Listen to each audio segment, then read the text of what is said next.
ప్రతిసారి కూడా వాళ్ళు అనేటటువంటి మాట ఏంటంటే జూలై 23వ తేదీన రిపోర్ట్ వచ్చిన తర్వాత సెప్టెంబర్ 18, 19వ తేదీ వరకు దేనికి ఆగారు, దాదాపు 2 నెలల పాటు మీరు ఎందుకని ఈ వాస్తవాన్ని బయట పెట్టలేదని చెప్పి పదే పదే మాట్లాడుతూ ఉన్నారు. జగన్మోహన్ రెడ్డి కూడా అదే విషయాన్ని తన లేఖలో ప్రస్తావించాడు. దీనికి సంబంధించి కూడా ఒక్కసారి ప్రజలందరూ కూడా ఆలోచించారు. ఈ రాష్ట్ర ప్రభుత్వం టీటీడీ తీసుకున్నటువంటి చర్యలు కూడా ఒకసారి మీరు గమనించాలి. ఎప్పుడైతే ఆ రిపోర్ట్ బయటకు వచ్చిందో ఇమ్మీడియట్ గా ఆ 4 ట్యాంకర్ల నెయ్యిని సీజ్ చేయటం, ఏఆర్ ఫుడ్స్ ని బ్లాక్ లిస్ట్ లో పెట్టడం, వారిపైన చర్యలకు ఉపక్రమించడం, ఒక విజిలెన్స్ ఎంక్వైరీని ఆదేశించడం, అంతేకాకుండా ఒక ఎక్స్పర్ట్ కమిటీని 4 ఎమినెంట్ పర్సనాలిటీస్ తో doctor B Surendranath dairy expert, M Vijay Bhaskar dairy expert in Hyderabad, doctor G Swarnalatha department of dairy chemistry veterinary university Kamareddy, professor Mahadevan IIM Bengaluru, ఈ 4తో ఒక ఎక్స్పర్ట్ కమిటీని నియమించి ఈ వ్యవహారం పైన మొత్తం కూడా స్టడీ చేసి భవిష్యత్తులో ఇటువంటి జరగకుండా ఉండాలంటే ఏం చేయాలని వారి దగ్గర నుంచి రికమెండేషన్ స్వీకరించి మళ్ళీ కొత్త టెండర్ ని ఆహ్వానించి కర్ణాటక మిల్క్ ఫెడరేషన్ వారి నందిని గీని ఆ టెండర్ ద్వారా సెలెక్ట్ చేసి నందిని గీ సరఫరాను కూడా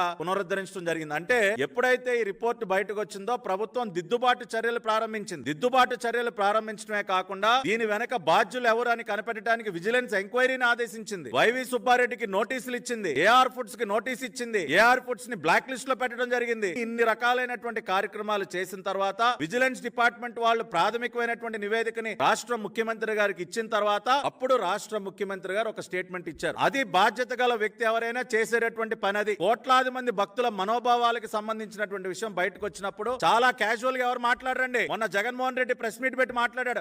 ఇదే ఉందండి, ఇది జరుగుతూ ఉంటుంది, ఇట్ ఈస్ వెరీ కామన్ అని ఎంత తేలిగ్గా కొట్టిపారేశాడో మన మీడియా ముందు మనం చూసాం. కానీ చంద్రబాబు నాయుడు గారు అటువంటి వ్యక్తి కాదు, ఒక బాధ్యత గల వ్యక్తి. ఇటువంటి ఒక విషయం బయటకు వచ్చిన తర్వాత ఎన్ని రకాలైనటువంటి చర్యలు తీసుకున్నారో, ప్రాథమికంగా మళ్ళీ ఒక నివేదిక తీసుకున్న తర్వాత మళ్ళీ ఉన్నటువంటి విషయాలన్నింటినీ ధృవీకరించుకొని ఒక ఎన్డీడీబీ రిపోర్ట్ వచ్చింది కదా అని హడావుడిగా ప్రెస్ మీట్ పెట్టేసి కోట్లాది మంది భక్తులందరినీ కూడా భయాందోళనకి గురి చేయటం అనేది ఒక బాధ్యత గల నాయకుడు చేసేటటువంటి పని కాదు. మళ్ళీ ధృవీకరించుకొని ఒక ఎక్స్పర్ట్ కమిటీని నియమించి ఒక విజిలెన్స్ ఎంక్వైరీని వేసి వాళ్ళు ఇచ్చినటువంటి రిపోర్ట్స్ కూడా స్టడీ చేసి అన్ని రకాలుగా కన్ఫర్మ్ చేసుకున్న తర్వాత చంద్రబాబు నాయుడు గారు మాట్లాడారు.